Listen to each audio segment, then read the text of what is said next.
درسي جمل او دویم نمبر درس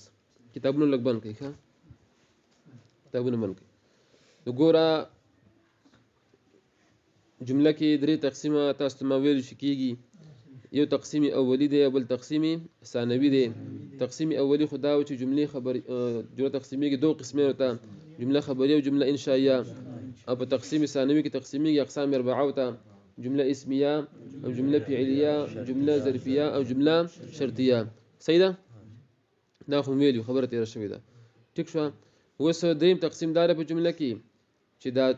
په اعتبار د صفت سره په اعتبار د یعنی ذاتا نه په اعتبار اوصاف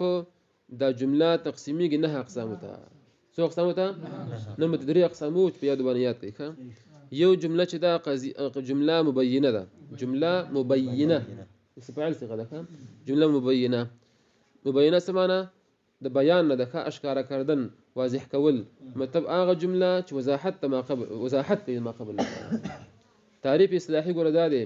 چې جمله مبینه دته ویل کېږي پیش ما يبين الكلام السابق المجمله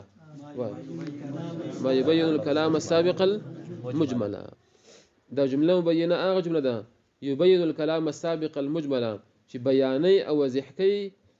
کلام سابق مجمل چې مخکې کوم کلام ذکر یا هغه مجملي پیش هغه واضح کوي پیش دې ته کوي کلام جمله مبینه او کلام مبین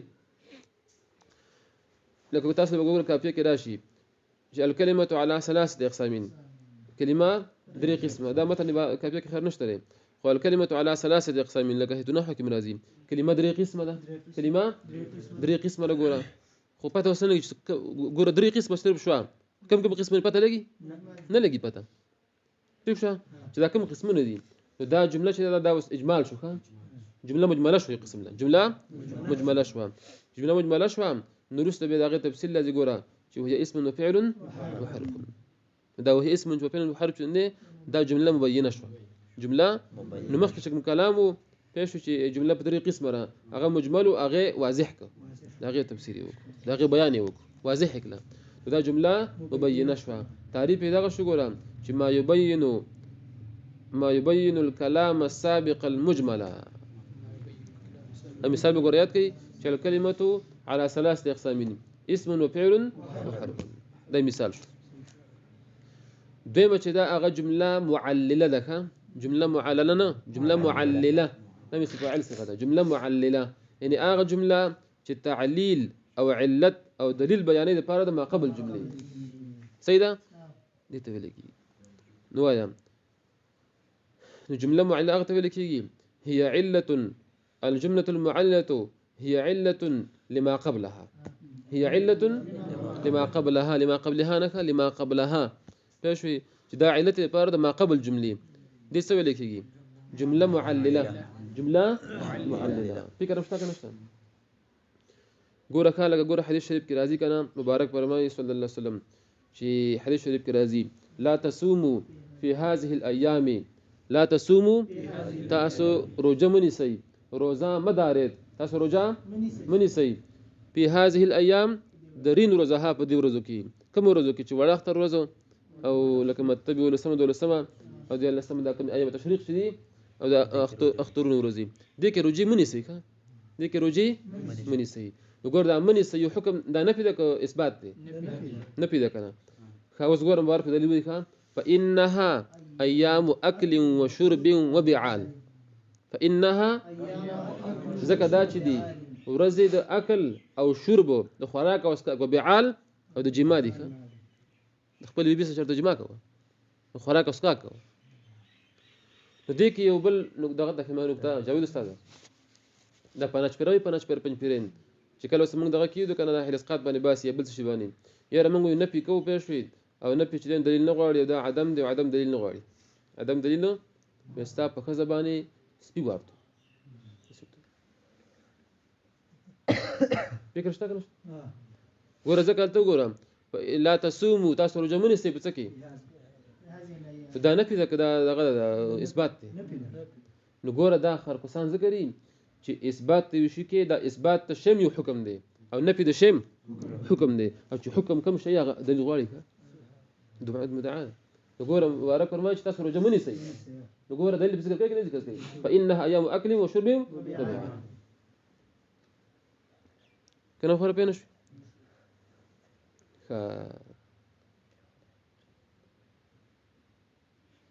او دا په ډېرو آیتونو کې به راځي چې نفي په دلیل ویلی شوی دی نو چې ته نفي د احلاسقات کې چې احلاسقات نشته خو څه کې دی نه نشته څه نشته هېڅ شی نه دی نشته کوم ځای کې نشته ستاسو کلي کې نشته کوم ځای کې نشته نو چې مړی نه خود نشته مړی چې نه شوی نو موږ هم نه کوو نشته هېڅ شی نه دی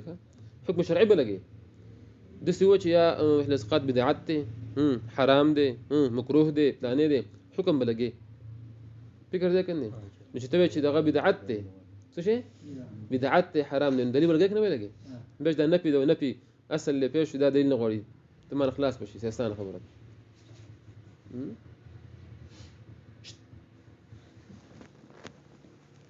که به هر کې دا جمله معلله شو درېیمه چې دا هغه جمله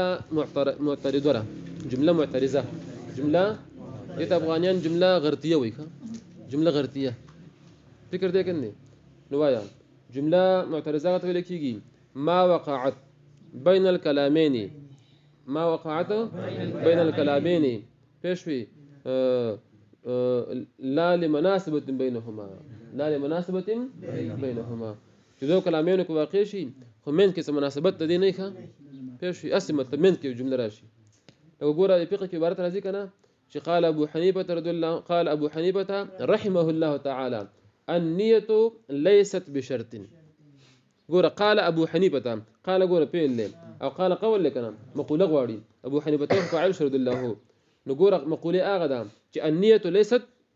بشرط في الوضوء نیت په داسه کې شرط نه دی دا مقوله د قول له دا ست مفعول د پاره د قال دی خو مې ګوره جمله رااله معترضه چې رحمه الله تعالى دا جمله دعائيه ده کنه دا جمله معترضه شو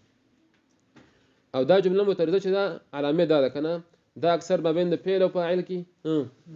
ما بین د مبتدا او د خبر کې ما بین د موصوف او د صفت کې او د موصول او د صله کې واقع کیږي جمله غرضیه نه کوم ځای کې راځي ما بین د فعل او فاعل کې ما بین د موصول او صله فکر شته کنه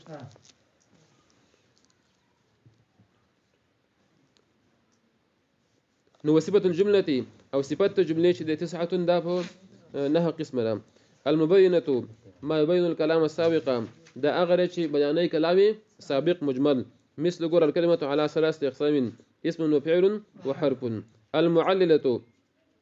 ما هي علة لما قبلها مثل قوله عليه السلام لا تصوموا في هذه الأيام فإنها أيام أكل وشرب وبعال المعترضة ما وقعت بين الكلامين بلا تعلق بينهما چې کلامین من کې واقع شي او تعلق نه مثل قال ابو حنيفة رحمه الله تعالى النية في الوضوء ليست بشرط